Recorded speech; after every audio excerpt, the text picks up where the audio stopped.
Le Seigneur Jésus avait dit « Que votre parole soit oui, oui, non, non. Ce qu'on y ajoute vient du malin. » Matthieu 5, 37. Vous avez pour père le diable, et vous voulez accomplir les désirs de votre père. Il a été meurtrier dès le commencement, et il ne se tient pas dans la vérité, parce qu'il n'y a pas de vérité en lui.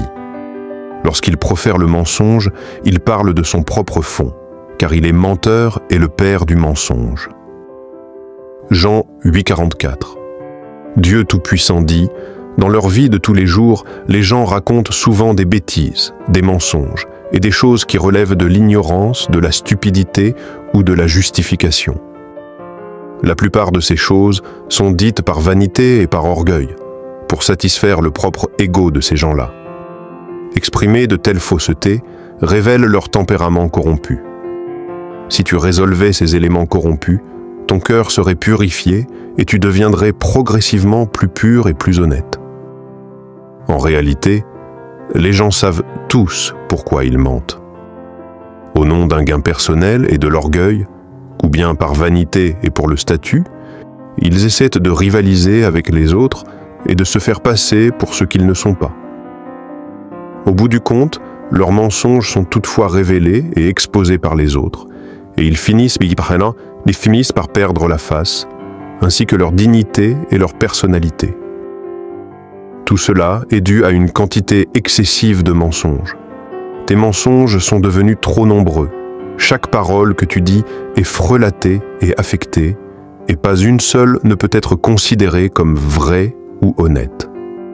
Même si tu n'as pas l'impression de perdre la face quand tu mens, au fond, tu éprouves du déshonneur. Tu as mauvaise conscience et une piètre opinion de toi-même, et tu te dis « Pourquoi est-ce que je mène une vie aussi pitoyable ? Est-ce si difficile de dire la vérité ? Dois-je recourir au mensonge au nom de mon orgueil ? Pourquoi ma vie est-elle aussi épuisante ? » Tu n'es pas obligé de mener une vie épuisante. Si tu peux pratiquer l'honnêteté, tu seras à même de mener une vie sereine, libre et affranchie. Cependant, tu as choisi d'entretenir ton orgueil et ta vanité en racontant des mensonges.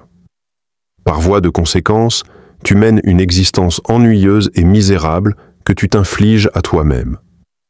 Une personne peut gagner un sentiment d'orgueil en disant des mensonges, mais quel est donc ce sentiment d'orgueil ?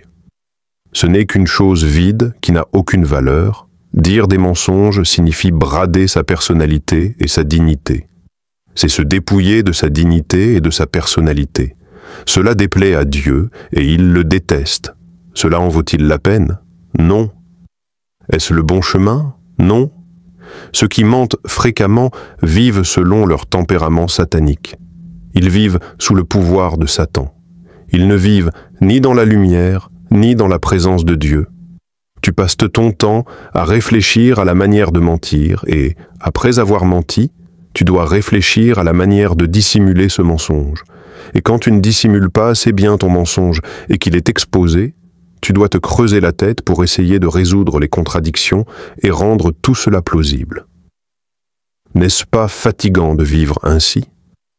C'est éreintant. Cela en vaut-il la peine?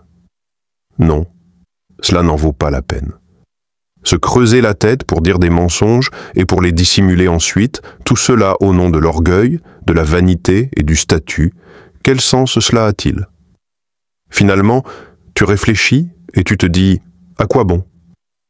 C'est trop épuisant de dire des mensonges et de devoir les dissimuler. Me conduire de cette manière ne fonctionnera pas. Ce serait plus facile si je devenais tout simplement quelqu'un d'honnête.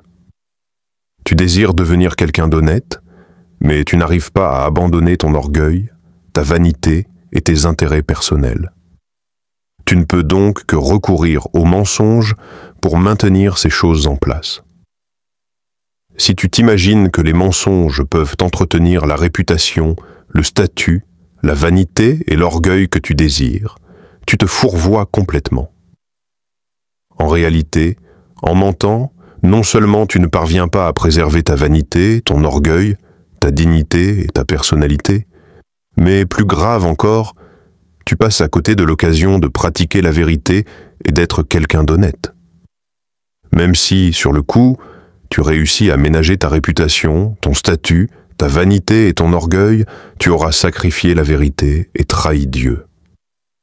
Cela veut dire que ta chance d'être sauvé et perfectionné par lui sera complètement perdue, ce qui est la plus grande perte qui soit et que tu regretteras toute ta vie. Mes chers frères et sœurs, sois honnêtes, car après la vie sur ce terre, il y aura une autre